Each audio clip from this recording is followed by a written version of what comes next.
Hi friends, প্রতিদিনের মতো আজকেরও চলে এসেছি নতুন একটি ভিডিও নিয়ে। এখন শীতের সিজন, পিঠে পুলি খেতে সবারই ইচ্ছে করে, তাই খুব সহজে যাতে আপনারা এই পিঠাটা বানিয়ে নিতে পারেন সেই রেসিপি শেয়ার করলাম আজ আপনাদের সঙ্গে। খুবই মজাদার এই পিঠাটি, যদি আপনারা একবারও বানিয়ে না থাকেন তাহলে অবশ্যই এই শীতে একবার বানিয়ে নেবেন। তাহলে চলুন দেখে নিন রেসিপি।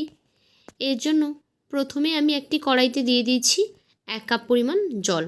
জলটা ফুটে উঠলে তাতে দিয়ে দিলাম 1/3 কাপ চালের গুঁড়ো।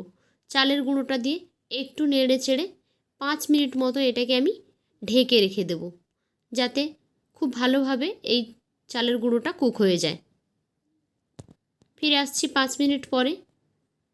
5 মিনিট পরে এটাকে আমি তুলে হাত দিয়ে খুব ভালোভাবে ঠেসে ঠেসে একটু ময়ান দিয়ে নেব।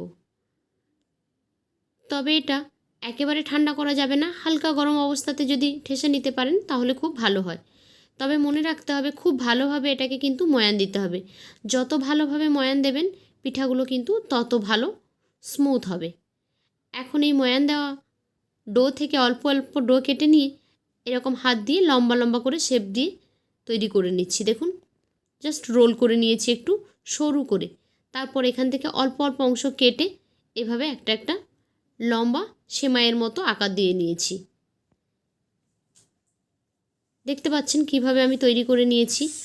এভাবে কিন্তু আপনারা খুব সহজে তৈরি করে নিতে পারবেন। কতগুলো আমি তৈরি করে দেখিয়ে দিলাম। দেখুন, যখন এগুলো বানানো হয়ে যাবে প্রত্যেকবার কিন্তু হালকা করে ময়দা ডাস্ট করে দেবেন, তাহলে এগুলো একে অপরের সঙ্গে জড়াবে না, না হলে কিন্তু সব জড়িয়ে যাবে একসঙ্গে। ময়দা ডাস্ট করে এগুলোকে একসঙ্গে রেখে দেবেন যতক্ষণ না তৈরি করছেন ততক্ষণ পর্যন্ত। এই যে আমি এখানে সব তৈরি করে নিয়েছি, উপর থেকে হালকা একটু ময়দা দিয়ে দিয়েছি যাতে এগুলো একে অপরের সঙ্গে লেগে না যায়। এখন এগুলোকে রান্না করে নেব। তার জন্য আমি কড়াইতে দিয়ে দিয়েছি 1 লিটার পরিমাণ লিকুইড দুধ। দুধটা যখন খুব ভালোভাবে ফুটে উঠেছে এখন আমি এর মধ্যে দিয়ে দিচ্ছি 2টো এলাচ। এলাচ দুটো আমি মুখ ফাটিয়ে দিয়েছি, আপনারা চাইলে এখানে এলাচের গুঁড়োও ব্যবহার করতে পারেন। দিয়ে দিচ্ছি এখানে পরিমাণ মতো গুড়। আপনারা চাইলে এখানে চিনি দিয়ে পিঠাটি তৈরি করতে পারেন, তবে আমি এখানে গুড় ইউজ করেছি। এই যে পাতলা খেজুরের গুড় হয় সেই গুড়টা আমি দিয়ে এই পিঠাটা তৈরি করছি। এখন দুধ আর গুড় খুব ভালোভাবে জাল দিয়ে নিয়েছি।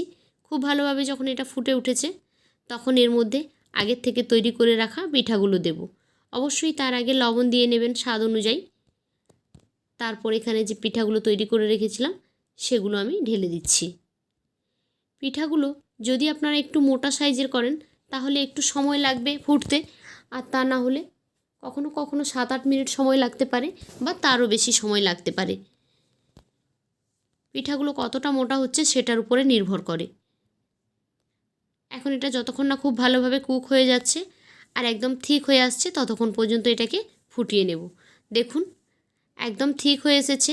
এটাকে এখন গ্যাস বন্ধ করে দেব। বাকি যে রসটা রয়েছে এটা কিন্তু অনেকটাই ঠিক হয়ে যাবে পরে। এই যে দেখুন, এখন কিন্তু ঘন হয়ে গেছে অনেকটা। তো রেডি হয়ে গেল আমাদের চুষি পিঠা। কেমন লাগলো আপনাদের কাছে আজকের এই রেসিপি? যদি ভালো লেগে থাকে তাহলে লাইক, কমেন্ট অ্যান্ড শেয়ার করবেন। আর এরকমই রেসিপি পেতে আমার চ্যানেলটিকে সাবস্ক্রাইব করে বেল আইকনে ক্লিক করে নোটিফিকেশান অন করে দেবেন।